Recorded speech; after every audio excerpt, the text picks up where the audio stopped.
आझाद मैदानात अर्धवेळ श्री परिचारिकांचा बुलंद आवाज, विनोद भाऊंची आक्रमक भूमिका। अर्धवेळ श्री परिचारिका महिलांच्या पगारवाढीसाठी सुरू असलेल्या बेमुदत धरणे आंदोलनात आज विनोद भाऊ भोसले यांनी सरकारच्या दुटप्पी भूमिकेवर जोरदार हल्लाबोल केला। ज्या हाताने रुग्णसेवा केली त्या हातात आज उपासमारीचे दुःख आहे। या सरकारला लाज वाटली पाहिजे, अशा शब्दात त्यांनी शासनाच्या उदासीनतेवर घणाघात केला। महिलांच्या सन्मानासाठी आणि न्याय हक्कासाठी उभे राहणं हेच खरं नेतृत्व असल्याचं उदाहरण आज विनोद भाऊंनी आपल्या आक्रमक भाषणातून दाखवून दिलं। शेकडो महिला परिचारिका मैदानात ठामपणे उभ्या असून हा आवाज आता संपूर्ण महाराष्ट्रात आंदोलनाची लाट घेऊन जात आहे।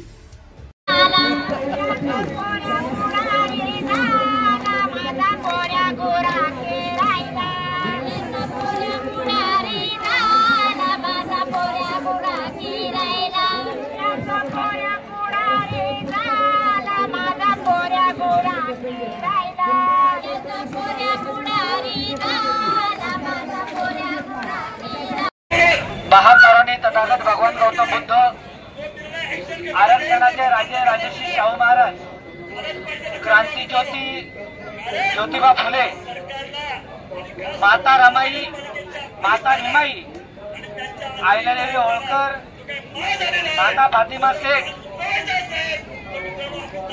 तसेच वीर एकलव्य, बिरसा मुंडा, राघोजी भांगरे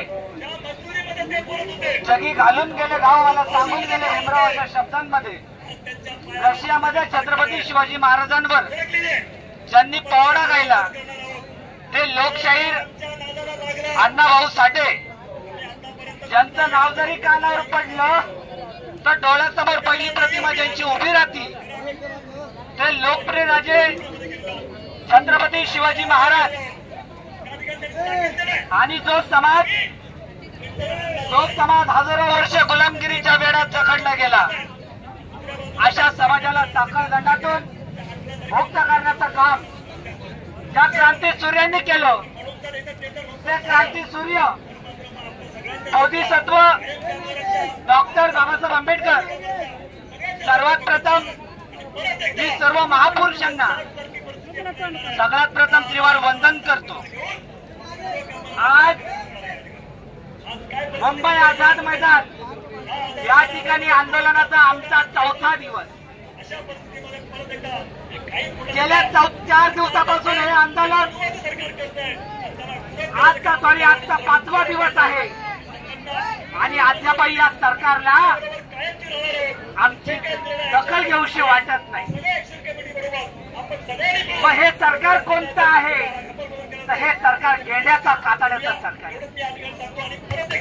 हे सरकार यांच्या कातड्यात झाड आहे म्हणून हे सरकार आमची दखल घेत नाहीये। हे सरकार निर्लज्ज सरकार आहे म्हणून आमची दखल हे सरकार घेत नाही। आज या ठिकाणच्या माझ्या माय माऊल्या सोलापूर वरून, कोणी रायगड वरून, कोणी धाराशिव वरून, तर कोणी जळगाव वरून, तर कोणी नाशिक वरून फक्त न्याय मागायला या शासनाच्या दारात आलं आणि हे केंद्राच्या कातड्याचं हे तळमजरी सरकार, या सरकारला लाज वाटत नाही। त्या बहिणींची मागणी विचारात घ्यायची। अरे हे सरकारला सांगायचं, अरे मायबाप सरकार तुम्ही लाडकी बहीण योजना चालू करतात, आनंदाची बाब आहे, मग काय ह्या काय भाड्यानी बहिणी आणल्यात काय? लाज वाटत नाही का? या काय भाड्यानी आणलेल्या बहिणी आहेत? अरे या देखील कोणाचा तरी परिवार आहे। अरे यांच्यावर यांचं घर चालतं, मग हे सरकार झोपेचं सोंग घेतं का? या सरकारला कळत नाही का या सरकारचं डोकं ठिकाण्यावर नाही? कारण की हे फक्त आम्हाला असं वाटतं आमच्याकडे आजी आमच्याकडे बेडूक असतो आणि हा बेडूक काय करतो? हा बेडूक तिचा डुर करतो, यांच्याकडे गेलं का करतो आणि नाही तर हे बेडकं इकडून तिकडं कराय का नाही.